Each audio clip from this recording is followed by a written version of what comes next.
Halo, Assalamualaikum. Apa jerat hukum pelaku bullying? Kita ikuti.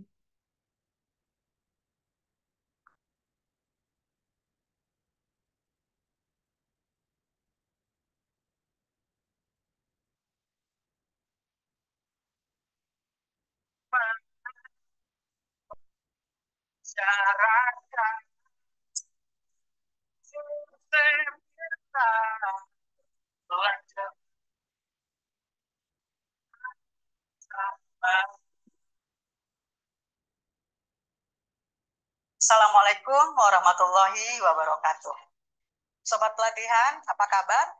Semoga sobat selalu dalam keadaan berbahagia dan semangat dalam belajar. Hari ini kita akan berbagi ilmu tentang jerat hukum bagi pelaku bullying. Tapi sebelumnya izinkan saya memperkenalkan diri. Nama saya Darul Huda, saya adalah seorang advokat. Senang sekali kita bisa berbagi informasi tentang bullying dari persepsi hukum. Kita tahu negara Indonesia adalah negara hukum.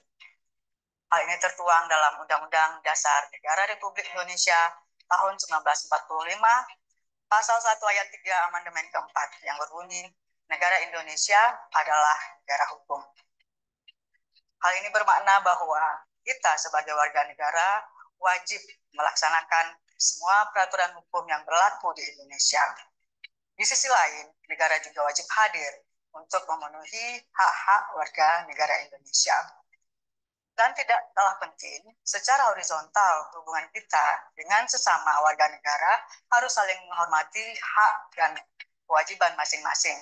Karena hak kita berbatasan dengan hak saudara kita, hak tetangga kita, hak teman kita, hak bawahan kita, hak sesama warga negara yang lain. Jika kita menyadari ini semua, maka ketertiban dan keadilan akan terwujud dalam tatanan kehidupan kita dalam masyarakat. Selanjutnya kita harus memahami dulu, apa itu hukum. Menurut HFN Purwosucipto, hukum adalah keseluruhan norma yang oleh penguasa negara atau penguasa masyarakat yang berwenang menetapkan hukum, dinyatakan atau dianggap sebagai peraturan yang mengikat bagi sebagian atau seluruh anggota masyarakat dengan tujuan untuk mengadakan suatu tata yang dikehendaki oleh penguasa tersebut. Selanjutnya, kita perlu tahu apa tujuan hukum. Mengapa kita perlu hukum dalam kehidupan kita bermasyarakat dan bernegara. Menurut Purnadi Purbacaraka dan Suryono Sukanto, tujuan hukum adalah untuk mencapai kedamaian hidup antar pribadi dan juga untuk mencapai keadilan. Kita akan masuk dalam pembahasan utama kita hari ini, yaitu bullying. Bullying bukan bahasa Indonesia. Bullying berasal dari bahasa Inggris dari kata bully. Dalam kamus Oxford, bully diterjemahkan sebagai person who uses his strength or power to frighten or hurt those who are weaker. Artinya, orang yang menggunakan kekuatan atau kekuasaannya untuk menakuti atau menyakiti orang lain yang lebih lemah. Penambahan akhiran in pada kata itu membuat dia menjadi kata benda, yakni perbuatan menggunakan kekuatan atau kekuasaan untuk menakuti atau menyakiti orang yang lebih lemah. Bagaimana kasus bullying di Indonesia? Selama tahun 2003, kasus bullying sangat tinggi.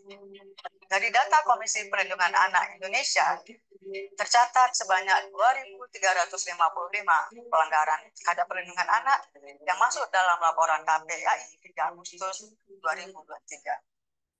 Dari laporan yang masuk, 87 kasus merupakan kasus bullying, sedangkan 27 kasus adalah kasus anak sebagai korban pembunuhan fasilitas pendidikan, sedangkan 24 kasus adalah kasus anak sebagai korban kebijakan pendidikan, sedangkan 236 kasus anak sebagai korban kekerasan fisik dan atau psikis. Selanjutnya, sebanyak 487 kasus adalah kasus anak sebagai korban seksual. Dan masih banyak kasus lain yang tidak terlaporkan ke KPAI. Untuk ancaman pidana bagi pelaku bullying itu terdapat di berbagai peraturan perundang-undangan dan juga KUHP atau Kitab Undang-Undang Hukum Pidana. Ancaman pidana bagi pelaku bullying. Dalam KUHP, pelaku bullying bisa dikenakan pidana penganiayaan.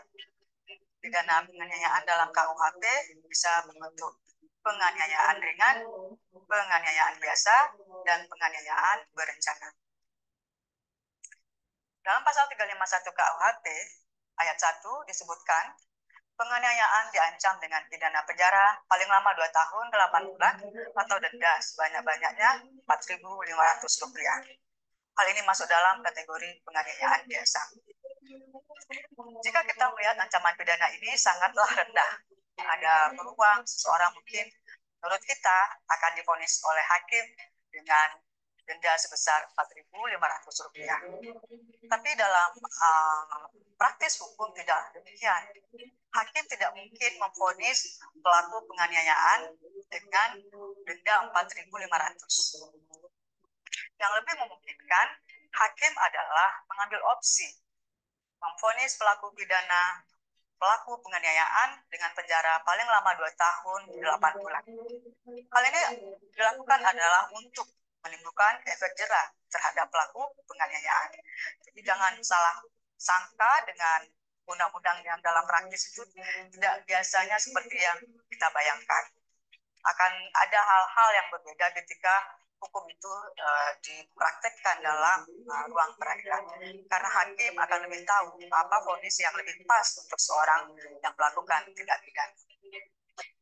Dalam ayat 2 dinyatakan, jika perbuatan mengakibatkan luka berat, yang bersalah diancam dengan pidana penjara paling lama 5 tahun. Di sini jelas, jika penganiayaan menyebabkan korban luka berat, hukuman tentu menjadi lebih berat, yaitu 5 tahun penjara. Pada ayat 3 dijelaskan, jika mengakibatkan mati, diancam dengan pidana penjara paling lama 5 tahun atau denda 4,5 juta. Di sini kembali ketika perbuatan pidana itu mengakibatkan kerugian yang lebih besar, mati, si korban itu mati, maka ancaman pidananya juga lebih tinggi, menjadi 7 tahun. Di sini juga karena ini adalah penganiayaan biasa, si pelaku tidak berniat dan tidak berencana. Dengan dia melakukan penganiayaan tadi akan menyebabkan korbannya mati. Jadi di sini dia tidak bermaksud melakukan itu untuk menyebabkan korbannya mati sehingga hukumannya tidak begitu tinggi. Akan berbeda jika dia memang berencana dan berniat ingin membuat korbannya menjadi mati.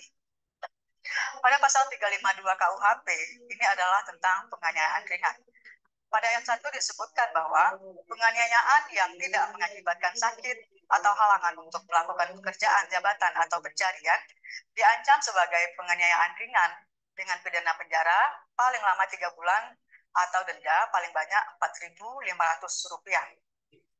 Hal ini maksudnya adalah korban yang menjadi objek penganiayaan tadi tetap bisa melakukan aktivitasnya bekerja, tetap bisa mendapatkan pencarian, tetap tidak kehilangan pekerjaan atau jabatannya. Sehingga ancaman untuk penganiayaan ringan ini tidaklah begitu tinggi. Hanya penjara paling lama 3 bulan atau denda paling banyak Rp4.500. Pelaku bullying juga bisa dikenakan ancaman pidana dari pasal 353 KUHP. Ini adalah penganiayaan berencana. Dalam ayat 1 disebutkan, penganiayaan yang berencana diancam dengan penjara paling lama 4 tahun.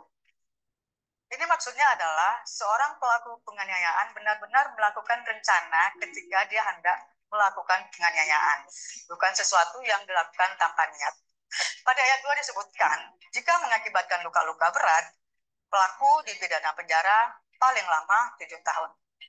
Hal ini jelas lebih tinggi daripada ancaman yang dikenakan kepada pelaku yang dijelaskan pada ayat 1. Karena pada ayat 2, si korban mengalami luka-luka berat akibat perbuatannya tersebut yang direncanakan sebelumnya. Selanjutnya pada ayat 3 dijelaskan, jika mengakibatkan kematian, dipenjara paling lama 9 tahun. Jelas, ketika akibat yang dialami oleh si korban lebih parah bahkan menyebabkan kematian, maka ancaman hukumannya menjadi lebih tinggi, yaitu 9 tahun. Sobat pelatihan, itu tadi kita sudah sampaikan ancaman pidana pada KUHP terhadap penganiayaan berencana. Berikutnya kita akan masuk pada penganiayaan berat yang diatur dalam KUHP, yakni pasal 354, yang juga bisa menjerat pelaku bullying. Disebutkan pada pasal 354 KUHP, ayat 1, penganiayaan berat diancam dengan penjara paling lama 8 tahun. Kemudian pada ayat 2 disebutkan, jika mengakibatkan mati, dipidana penjara paling lama 10 tahun. Artinya, semakin berat akibat yang dialami oleh korban, maka ancaman pidananya menjadi lebih tinggi. Apalagi ketika korban mati, maka ancaman lebih tinggi menjadi 10 tahun. Selanjutnya kita akan masuk pada pasal 355 KUHP tentang penganiayaan berat yang dilakukan dengan berencana. Pada ayat 1 disebutkan, penganiayaan berat yang dilakukan secara berencana dihukum penjara paling lama 12 tahun. Di sini pelaku melakukan perbuatan pidananya, melakukan penganiayaan dengan berencana terlebih dahulu, bukan sesuatu yang dia lakukan secara tiba-tiba. Itu sebabnya maka ancaman pidananya menjadi lebih tinggi pada penganiayaan berat yang berencana ini. Pada ayat 2 dijelaskan, jika mengakibatkan mati, dipidana penjara paling lama 15 tahun. Jadi, jika korban penganiayaan meninggal, mati akibat perbuatan penganiayaan yang dilakukan oleh pelaku bullying tadi, maka dia akan diancam pidana paling lama 15 tahun. Selanjutnya, pada pasal 358 KUHP, ini adalah ancaman pidana bagi pelaku pidana tawuran. Hal ini sangat sering terjadi di kalangan pelajar, terutama di sekolah yang mayoritas pelajarnya laki-laki. Diatur dalam pasal 358 KUHP bahwa barang siapa dengan sengaja turut serta dalam penyerangan atau perkelahian yang dilakukan oleh beberapa orang dipidana 1E, penjara selama-lamanya 2 tahun 8 bulan jika penyerangan atau perkelahian itu hanya berakibat ada orang yang luka berat. Sedangkan pada 2E, penjara selama-lamanya 4 tahun jika penyerangan itu berakibat ada orang mati. Sahabat pelatihan, bisa kita lihat di sini ketika tawuran itu mengakibatkan ada orang yang luka berat, maka ancaman pidananya maksimal 2 tahun 8 bulan penjara. Tetapi jika tawuran menyebabkan korban meninggal atau mati, maka ancaman pidananya menjadi maksimal 4 tahun. Sahabat pelatihan, kita akan masuk pada cyberbullying. Cyberbullying adalah perilaku agresif yang dilakukan suatu kelompok atau individu menggunakan media elektronik secara berulang-ulang dari waktu ke waktu terhadap seseorang yang dianggap tidak mudah melakukan perlawanan atas tindakan tersebut.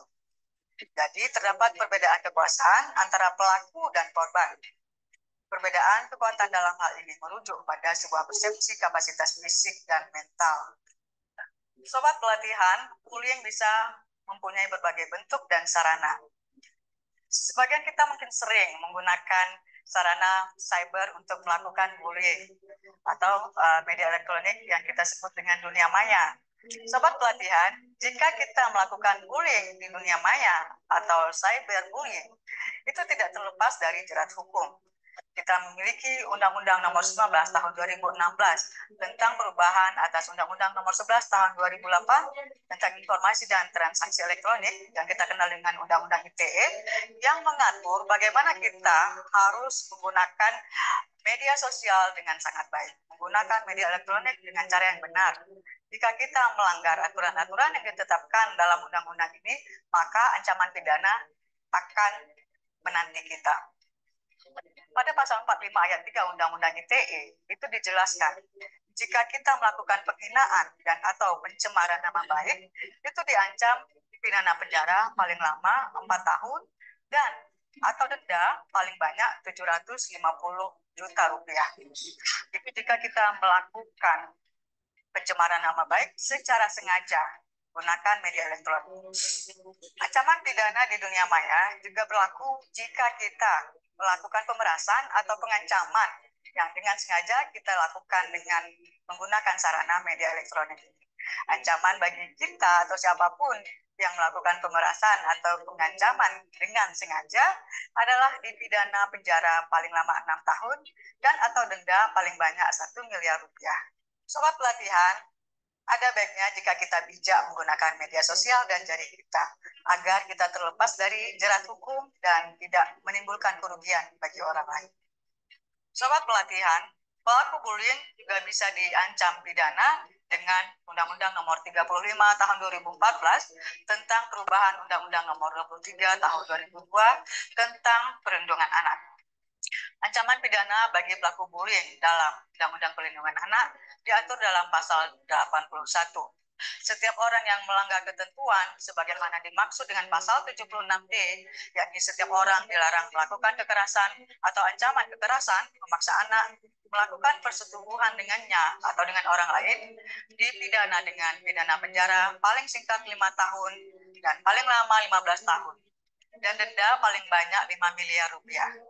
Pada ayat 2 ditegaskan, ketentuan pidana sebagaimana dimaksud pada ayat 1 berlaku pula bagi setiap orang yang dengan sengaja melakukan tipu muslihat, serangkaian kebohongan, atau membujuk anak melakukan persetubuhan dengannya atau dengan orang lain. Lalu di ayat 3 diatur bahwa dalam hal tindak pidana sebagaimana dimaksud pada ayat 1 dilakukan oleh orang tua, wali, pengasuh anak, pendidik, atau tenaga kependidikan, maka pidana ditambah sepertiga dari ancaman pidana sebagaimana dimaksud pada ayat 1.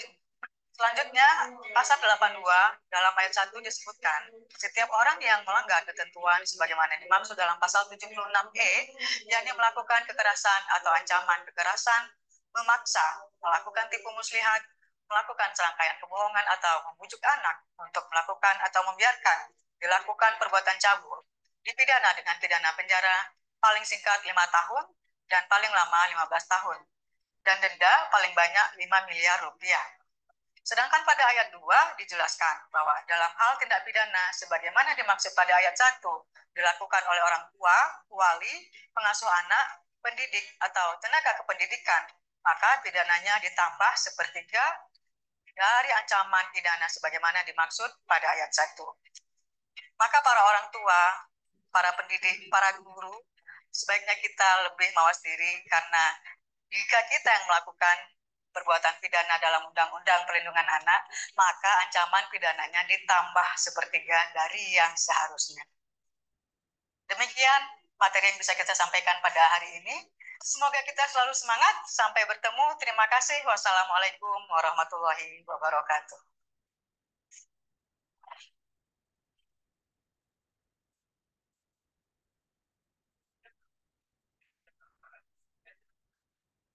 Terima kasih, semoga bermanfaat. Wassalamualaikum warahmatullahi wabarakatuh.